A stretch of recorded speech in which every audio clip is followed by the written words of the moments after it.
विद्यार्थी मित्र हो, आपण आतापर्यंतच्या मॅथमॅटिक्समध्ये क्लास 8 पर्यंत बरेचसे स्टेटमेंट्स वापरलेत. फॉर एक्झाम्पल की आपण ट्रायंगलचा जर प्रॉब्लेम सॉल्व्ह करत असेल आणि ज्याच्यामध्ये तुम्हाला 2 अँगल्स दिलेले आहेत आणि रिमेनिंग अँगल जर फाइंड आउट करायचं असेल तर त्यावेळेस आपण काय केलं होतं की sum of interior angle of the triangle is 180.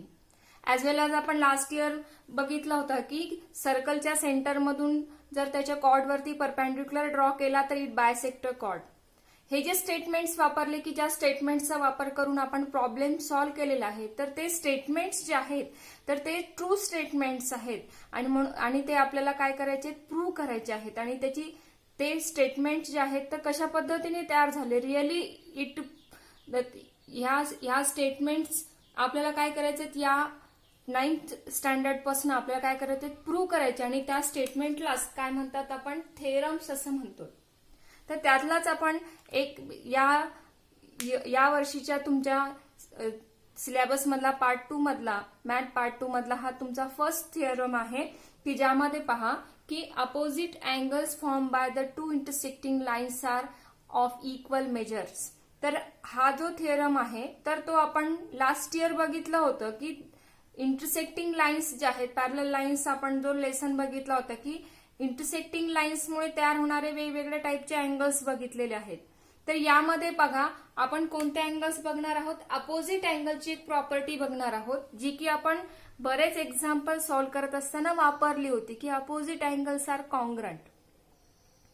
Congruent म्हणजेच काय, when the angles are of equal measures, त्यांचं मेजरमेंट जेव्हा सारखं असतं तर ते कॉन्ग्रंट असतात.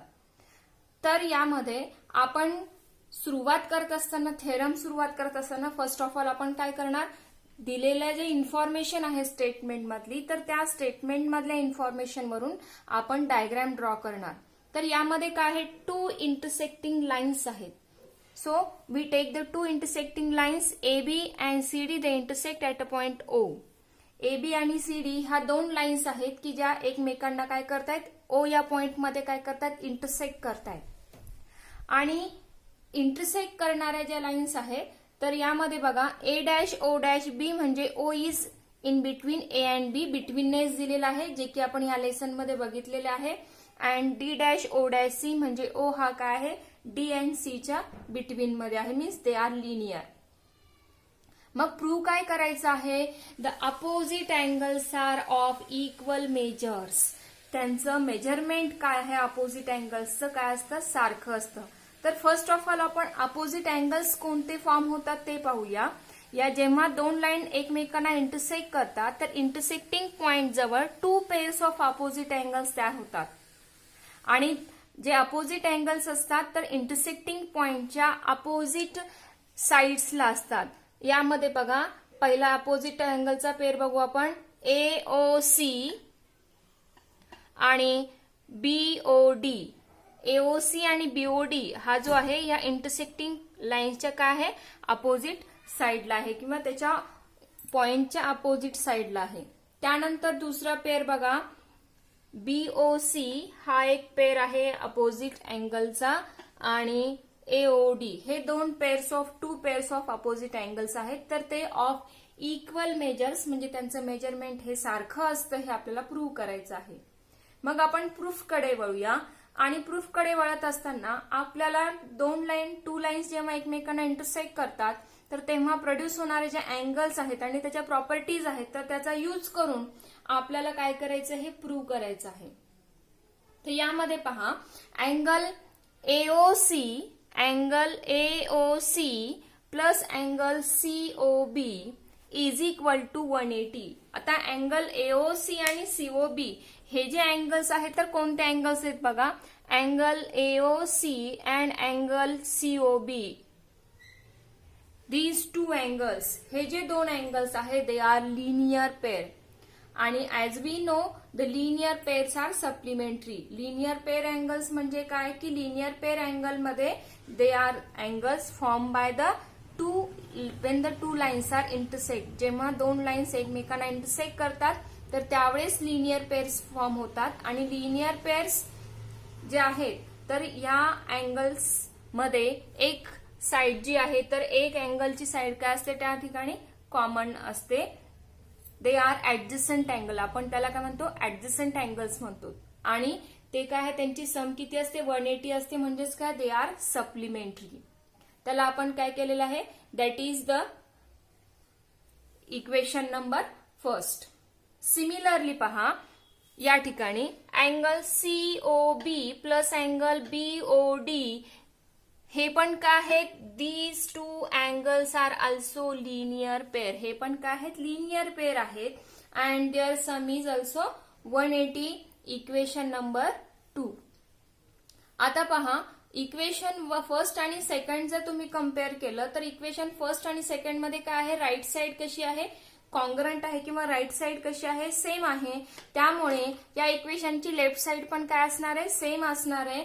म्हणजेच या ठिकाणी AOC plus COB is equal to angle COB plus angle BOD. आता दोन्हीमध्ये काय आहे, सीओबी कसं आहे, कॉमन आहे. आपण इथे जरी बघितलं तरी दोघांमध्ये हाफ जो अँगल आहे अँगल बीओसी हा कसा आहे, सारखा आहे.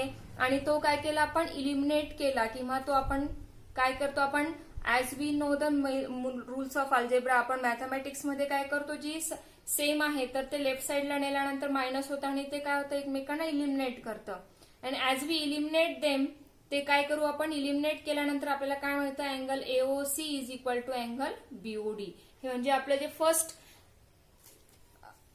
प्रूव्ह करायचं होतं तर ते प्रूव्ह झालेलं आहे की angle AOC is equal to angle BOD. म्हणजेच या ठिकाणी जेव्हा टू लाईन्स एकमेकांना इंटरसेक्ट करतात तर इंटरसेक्ट केल्यानंतर जे अपोजिट अँगल्सचे पेअर प्रोड्यूस होतात तर त्या अपोजिट अँगल्स आर कॉन्ग्रंट.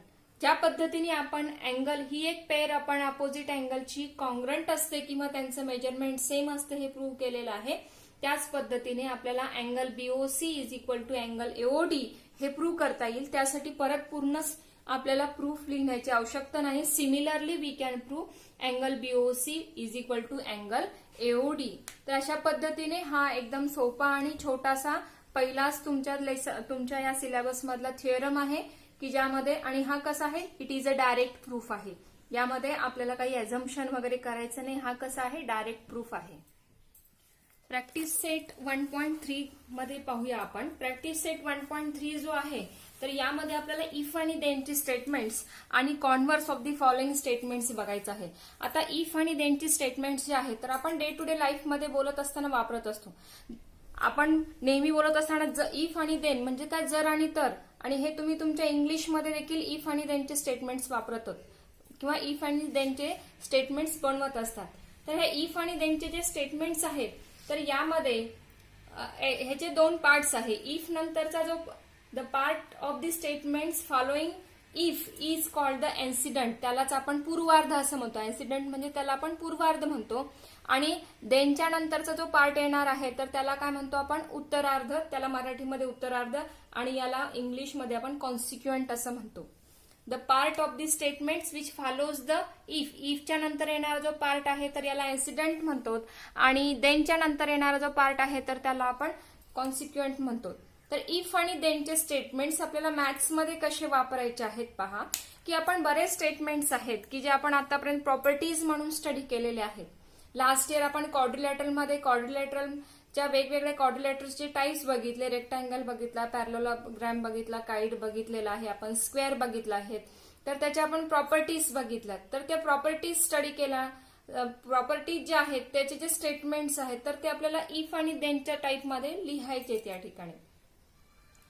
तर पहा, फर्स्ट आपण पाहूया the opposite angle of the parallelograms are congruent. की आता यामध्ये तुम्हाला काय दिले की पॅरलोग्रामचे अपोजिट अँगल्स काय असतात, कॉन्ग्रंट असतात. तर यामध्ये तुम्हाला काय करायचं आहे की सुरुवातीला पॅरलेलोग्राम काय आहे, parallelogram it is a quadrilateral हे लक्षात ठेवा सर्वात प्रथम, की तुम्हाला ते माहित असलं पाहिजे की दिलेला जो आहे या ठिकाणी पॅरलोग्राम किंवा ट्रायंगल दिला असेल, रेक्टँगल बद्दल दिलेला आहे, आयसोसेलेस ट्रायंगल बद्दल दिलेला आहे तर तुम्ही त्या ठिकाणी ट्रायंगल हा वर्ड यूज करायचा आहे. किंवा सर्कल बद्दल असेल तर त्या सर्कलचा त्याच्याशी रिलेटेड तुम्हाला प्रिव्हियस नॉलेज थोडंफार असणं किंवा त्याच्याशी लिहिता येणं आवश्यक आहे. तर यामध्ये पहा, opposite angles of the parallelograms are congruent. याच्यामध्ये मग काय आपण म्हणू शकतो की if the given quadrilateral is a parallelogram. आता ही तर स्टेटमेंट ट्रू स्टेटमेंट आहे, पण आपल्याला त्याला इफ आणि देन, जर आणि तरच्या स्वरूपामध्ये लिहायचं आहे. तर यामध्ये आपण सुरुवातीला काय करू, इफ इथे यूज करूया.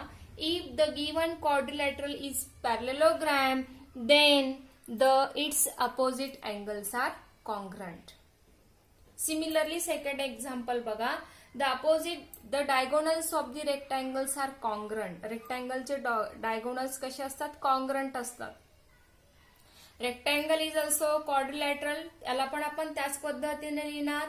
इफ पासनं काय करणार आपण, त्याचा जो आहे तर तो इन्सिडेंट पार्ट आपण त्याचा पूर्वार्ध लिहूया की if it is a quadrilateral means if the given quadrilateral is rectangle, तो जर रेक्टँगल असेल तर then its diagonals are congruent.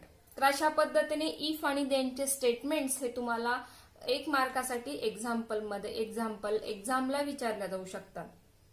त्याच पद्धतीने converse of the following statement, जी स्टेटमेंट्स ट्रू आहेत तर त्याचे आपल्याला कॉन्व्हर्स म्हणजेच त्याला आपण काय म्हणतो की मराठीमध्ये त्याला व्यत्यास असं म्हणतात. तर कॉन्व्हर्स कसं लिहायचंय हे आपण पाहूया. यामध्ये पहिलं स्टेटमेंट दिलेले बघा. The alternate angles form by the 2 parallel lines and their transversal are congruent. आणि हे आपण parallel line and their transversal या लेसन मध्ये गेल्या वर्षी बघितलं होतं. प्रॉपर्टीज मध्ये त्याला आपण स्टडी केलं होतं की alternate angles form by the 2 parallel lines and their transversal are congruent. आता ह्याचं कॉन्व्हर्स लिहायचे. आपल्याला कॉन्व्हर्स म्हणजे त्याचा व्यत्यास लिहायचा. तर कॉन्व्हर्स मध्ये काय करणार आहोत आपण, याचे 2 पार्ट्स करणार आहोत की यामध्ये आपण काय सुरुवातीला काय की alternate angles made by the 2 lines are congruent. जर अल्टरनेट अँगल्स काय दिले की alternate angles form by the 2 parallel lines and their transversal are congruent. तर यामध्ये आपण काय करणार आहोत, the alternate angles made by the 2 lines and its transversal are congruent, then the 2 lines are parallel. जर and काय या ठिकाणी पण आपण इफचा यूज केलेला आहे बघा. आपण कॉन्व्हर्स लिहित असताना देखील इफचा यूज या ठिकाणी केलेला आहे की जर अल्टरनेट अँगल्स कॉन्ग्रंट असतील तर लाईन्स काय असणार आहेत, पॅरलल असणार आहेत. तर अशा अनेक स्टेटमेंट्स आहेत की त्याला आपण थेरम म्हणून बघणार आहोत. तर त्या थेरमचे कॉन्व्हर्स देखील आपण यावर्षी सिलेबसमध्ये किंवा यावर्षी पार्ट 2 मध्ये बघणार आहोत. आणि त्यावेळेस मग कॉन्व्हर्सची स्टेटमेंट जे आहेत तर कॉन्व्हर्सची स्टेटमेंट्स कशा पद्धतीने असतात हे आपल्याला शिकण्यासाठी तर कॉन्व्हर्स आपल्याला या ठिकाणी स्टेटमेंटचं कॉन्व्हर्स लिहिता आलं पाहिजे.